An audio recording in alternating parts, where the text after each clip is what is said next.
কথা বলবেন না, কেননা নিজেদের মধ্যে কথা বললে আমার কথাগুলো বুঝতে আমাদের প্রত্যেকের অসুবিধা হবে।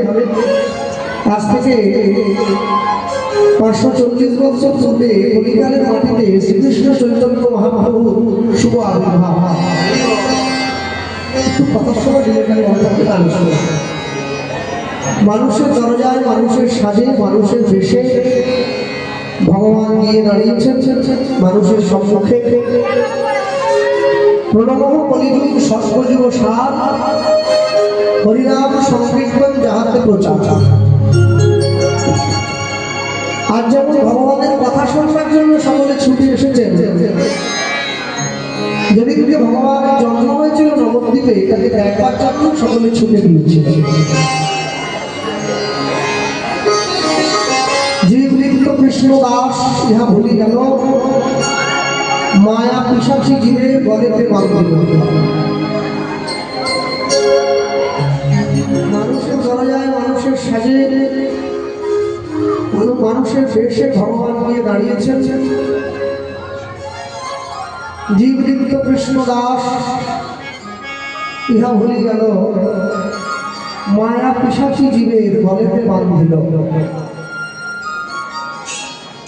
ভগবান প্রত্যেক যুগেই এসেছেন, সত্য ত্রেতা দাপর। 3টে যুগ চলে গিয়ে আমরা কলিকালের মানুষ, কিন্তু কোন যুগকে প্রণাম করা হয় নাই, কলিযুগকে প্রণাম করা হচ্ছে। প্রণব কলিযুগ। সত্য যুগে ভগবান 4 বার এলেন, মৎস্য, কুর্ম, বরাহ, নৃসিংহ, 4 বার। ত্রেতা যুগে ভগবান 3 বার এলেন, বামন, রাম, পরশুরাম। দাপর যুগে 1 বার এলেন কৃষ্ণ। কলিযুগে 1 বার এসেছেন বুদ্ধ রূপে, আরেকবার আসবেন উড়িষ্যার সম্বলপুরে বিষ্ণু দশা ব্রাহ্মণের ঘরে কল্কি অবতার রূপে। এই হচ্ছে ভগবানের 10 অবতার। এই 10 অবতারের মধ্যে কোথাও কোনো ক্ষেত্রে কোনো জায়গায় চৈতন্য মহাপ্রভুর নাম বলা নেই, কিন্তু তবুও 3টে যুগকে প্রণাম না করে কলিযুগকে প্রণাম করা হচ্ছে। প্রণব কলিযুগ কেন? একটাই কারণের জন্য, কলিযুগের মাটিতে হরিনাম সংকীর্তনের প্রচার হচ্ছে। ধন্য কলিযুগ, ধন্য অবতীর্ণ শ্রীকৃষ্ণ চৈতন্য।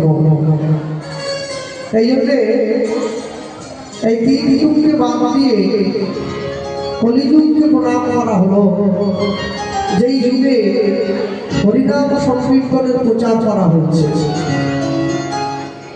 প্রত্যেক যুগে ভগবান এসে তার শত্রুদেরকে হত্যা করলেন, আর যে ভগবানকে ভালোবাসেন তাকে বুকে জড়িয়ে ধরলেন।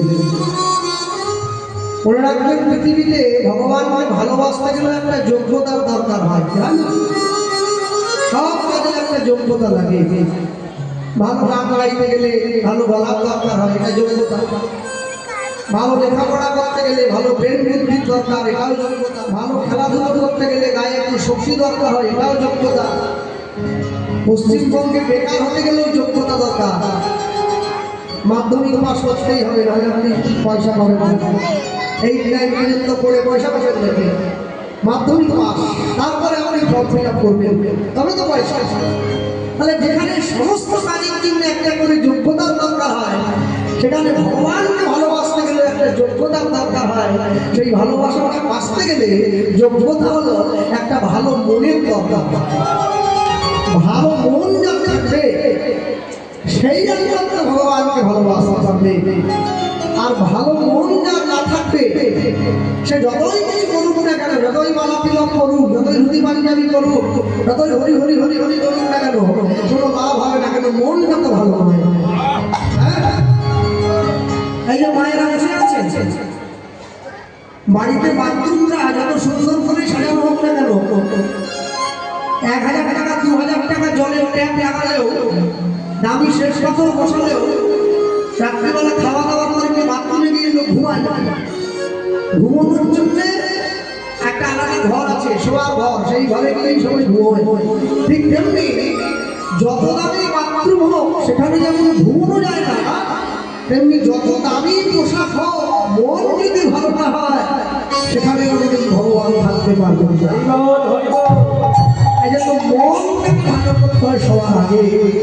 পুষ্প মহাজন লিখছেন, দুরমতি